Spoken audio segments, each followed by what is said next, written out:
So guys, like, follow, comment, share untuk review seterusnya. Sesuatu betul.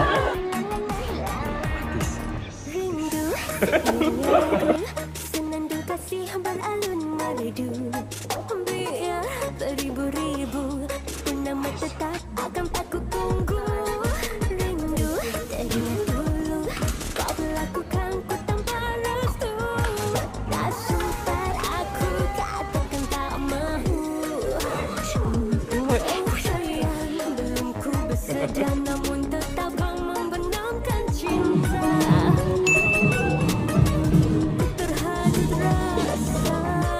Dengan tamu-tamu kita pada hari ini, jom kita silakan Bos James dan juga Baby Jima.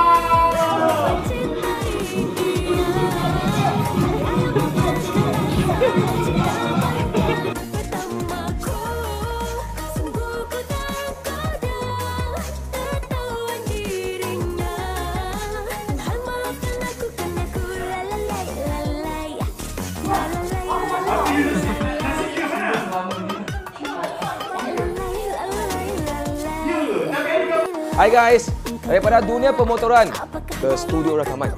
Daripada orang biasa kepada orang yang dikenali ramai. Jadi saya kata, terima kasih banyak.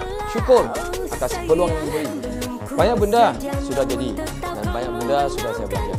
Kerana pengalaman baru, saya perlu lebih sabar dan lebih refleksi. Akhir sekali, terima kasih semua kepada yang sayang saya.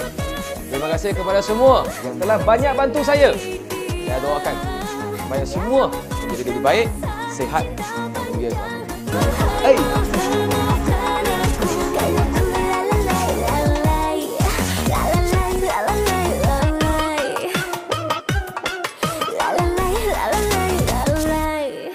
Hai guys, nama saya James, Bos James.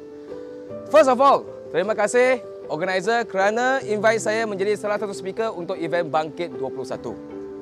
Saya sebagai usahawan tradisional, bisnes tradisional, kerana social media telah banyak kita majukan bisnes. Ingat guys, semua bisnes boleh maju selagi kita sanggup berubah. Terima kasih TikTok, saya nak kata banyak telah membantu bisnes saya. Hari ini saya harap saya boleh kongsi resepi saya di TikTok untuk menjadi lebih maju.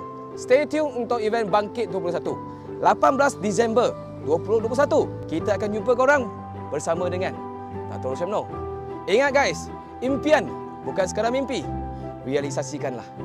Alright, I'll see you guys soon at Bangkit 21. Hey!